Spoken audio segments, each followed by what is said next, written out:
ሎሚ ጋሻና ስነ ጥበባዊ ክብሮም ማእከለ እዩ። ስነ ጥበባዊ ክብሮም ማእከለ ኣብ ብርክት ዝበላ ፊቸር ፊልምስ ተዋሲኡ እዩ። ገለ ኣብነት ንምጥቃስ ዘገዳም፣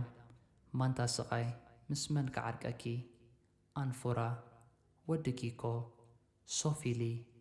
ብሮሲ፣ ሜሎዲ ናይቲ ጫፍን ካልኦትን ክጥቀሳ ይኽእላ። ሱ ጥራሕ ዘይኮነ ኣብ ሓፀርቲ ፊልምታት ከም በዓል ዋጋ፣ ቃል ኪዳንን ካልኦትን እውን ተሳቲፉ እዩ። መንቅብ ኣብ ትብል ኣብ ኤሪቲቪ ዝተዘርግሐት ተኸታታሊ ድራማ እውን ተሳቲፉ ኣሎ። እዚ ጥራሕ ዘይኮነ ኣብ ቲያትር እውን ከም በዓል ጓል ጀነራል ዝኣመሰላ ተዋሲኡ እዩ። በዚ ጥራሕ የተሓፅረ ኣብ ብርክት ዝበሉ ሃገራዊ በዓላትና እውን ብርክት ዝበላ ሙዚቃዊ ድራማታት ተሳቲፉ ናብ ህዝቢ ኣቕሪቡ እዩ። ስነ ጥበባዊ ክብሮም ማእከለ ከም ኣላይ ድማ ዝተፈላለዩ ሚውዚክ ቪድዮስ ናብ ህዝቢ ኣቕሪቡ ኣሎ። ገለ ኣብነታት ንምጥቃስ ከኣቤኪ መውጋሕ፣ ከምኡ እውን ክሎምዶዬ ብድምፃዊ ሄኖክ መሓሪ፣ ክራረይ ብድምፃዊ ኤሳ ወልደጋብር፣ ንጠላምያ ጠሊማ ብድምፃዊ ዮናስ ዮሃንስ፣ ዓላዬ ብድምፃዊት ሚርያም ሙልጌታ፣ ከምኡ እውን ከም ካስት ዳይሬክተርን ተዋሳኢን ብምዃን ኮማንዶ ብድምፃዊ ተስፋይ መሓሪ ፍሒራን ካልኦትን ናብ ህዝቢ ኣቕሪቡ እዩ። ስነ ጥበባዊ ክብሮም ማእከለ ብርክት ዝበላ ደርፍታት ባዕሉ ደሪፉን ኣልዩን ናብ ህዝቢ ኣቕሪቡ እዩ። ንኣብነት ኣዝማሪኖ፣ ትጉሸተይ፣ ሸለላይ ተኣዝዝለይ፣ ጥዑም የዘኪረ፣ እስከ ንፃወት ይብላ። ስነ ጥበባዊ ክብሮም ማእከለ ንዝኹሉ ደረጃታት ንምብፃሕ ዝተፈላለየ መስርሕን ገድልን ንኳሓሊፍ እንተኾነ እታ ናይ መጀመርታ ተመክሮኡ ግን እንታይ ከም ትመስል ናብ ኣድሂብና ዕላል ኣካይድና ነርና። ንሙሉእ ትሕዝቱ ናብ ስነ ጥበባዊ ክብሮም ከብለኩም። መጀመርታ ጀማምራይ ከምዚ ኣብ ውሽጥኻ ብስድራ ኢንስፓየር ትኾነሉ ነገር ትፅለወሉ እንጂ ብንእሽተይ ከለኹ ዓበይቲ ኣሕዋተይ ገጠር እዩ። ንኣብነት በኹሪ ሓወይ መምህሪ ናይ ቤት ትምህርቲ ናይ ምድላዋት ገለ ከዳሉ ከሎ ክፅሕፍ ከሎ እሱ ኢል ቆልዓ ብጣዕሚ ቆልዓ ግን ይሰምዖ ገለ ማለት እዩ። ናቱ ዝተፀልዎ ካልእ ሓወይ ከዓ እዚ ኣብ ሂወተይ ማራ ዝፀልወኒ ሓወይ ማለት እዩ። ዝተጋነነ ዝፀልወኒ ሓወይ ብዲቴልስ ንግጥሚ ማለት እዩ ብፅቡቅ ዝርድኦ ገለ ሕጂ ንዓይ ኮይኑ ዝረኣየኒ ማለት እዩ። ኣብቲ ገዛ እዚ ግጥምታት ተኸታቲሉ መፂኡ ዝዕለሉ ዝነበረ ምስቶም ኣሕዋተይ ኣብ ቴሌቭዥን ኣብ ዝመፀሉ ዝበዝሐ ግዜ ብዛዕባ እቲ ደቂቕ ነገራት ናይ ግጥሚ ገለ ክዛረብ ከሎ ከይተረድአኒ ተፀሊእ ኮይኑ ይስማዕ እንጂ እታ መሰረታዊት ኣፀላልዋይ ካብዚኣ ይብላ ተቐዳሚት ሽዑ ካብቲ ገዛ ወፂኡ ናብ ትምህርቲ ምስ ተበፅሐ ከዓ ኣብ ትምህርቲ ከዓ ዝፀለውና ነይሮም ቅድሜና ዝፀንሑስ መዕፀዊ ቤት ትምህርቲ ኣብ ዝተፈላለዩ ነገራት ዘቕርቡ ማለት እዩ ናይቲ ቤት ትምህርቲ ነገር እጂ ናቹራሊ በቃ ውሽጢ ኣነ ብውሽጠይ ብፍላይ ትሮፖ ተፀለይ በቃ ግን ምስቲ ናይ ገዛ ናይ ትምህርቲ ገለ ዘለዎ ፅልዋ ናይ ፋሚሊ ከዓ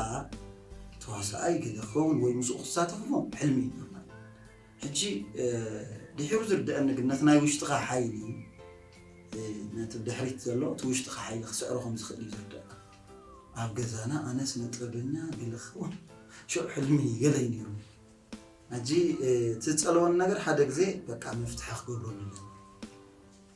ንሱ እንታይ እዩ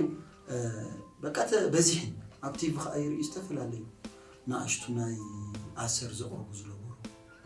ገለ ይርኢ ዋዕነ ምንታይ ሲ ከምዛ ውሽጠይ ተኸታታልናቶም እዩ ውሽጠይ ገለ ነይርዎ ገለ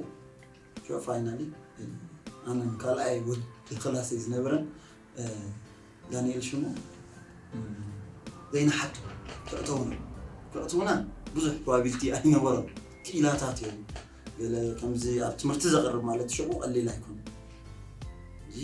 ለሚናዮም በቃ እታ ግዜ ዝኸታቲልና ተሓርፋዱስ ናይ ትምህርቲ በቃ ንሕናስ ከምዚ ምገበር ኣብ ደገፁ ክንዛተየልኩም ኢና ንሕና ንኽንኣት ሕጂ ኣነ ዘይርሳዕ ኣጋጣሚት እያ ኣብ ወንበር ናይታ ጉጅለ ባህሊ ኣብ ዳሉል ቤት ትምህርቲ ከለኹ እዩ ማለት እጂ ክትንዛተይ ኣታእትውና ገሌና ንበሃል ክልቴና እታ ወጥሪ ዝነበረት ስምዒት ሽዑ በቃ ተነፂጎምና ከቢድ ስምዒት እዩ تزاتي فرق ساعة تتسبي فرق ساعة معي بتاع بوزح وتر زنبرة حدا فادوس كم نفدس بتصبغ زفلت أبويا أنت فادوس أنت حليفية أبغى برتق نبريت سنة فادوس تفديسة ماكسيمم نرتا جزاز بتحلى ساعة علاتا أنت سجيري عشكر أمنا يسنة طبعا كفكرت ثاني حاجة لازبال أي سرح كوني فتيم كأخمن أحسن أجلس لنا مراتي بقى نزيها بوتري كحلفة لني كن أوش ليس حرة أنت يلوم نس ولا بجزانا زل لغيرة كقبله خديد شو معنا أخت أعطيهم جين أيت صرحنيهم كوفي لنا إن إحنا أزوجكم كده أبتي نايتي بوجي لبها لزقوانه يكون نجرة قديم كاسي كوف كتب ليهم قليل ما فاي يكون لنا أنا شو كاليو بتاع مالتي سمعت أيركبني مشتم بتاع من دون نقول لهم زنبرنا معشوا خريبنا بقى حنتنا مودة كلاس ميس خوينا قليل زريو خا قليل يوم تموت مالتي مسقوم كوف كتب كمان عايز تبوس سمعتني كوتا أحسبون سلزنبر كوفينا زيادة قدامي تستقبلني تزات يوم سي يفتوني استبعدنا زيادة هذه الساعة قدامي تبي وتو يسرح خوا أتقول نعم قبلني تمين كاركتر مالتي فتاغيت كان تابل صواعي خيدج زيادة مسرح خوزن دس معي تاخذ الدلع ولا فتري تمرت أدخل 5 تمهارش مورالي 5 يشتخا قليهم زيادة نحن صواعي لنا يزارني كيدا صواعي نتابل يوتسك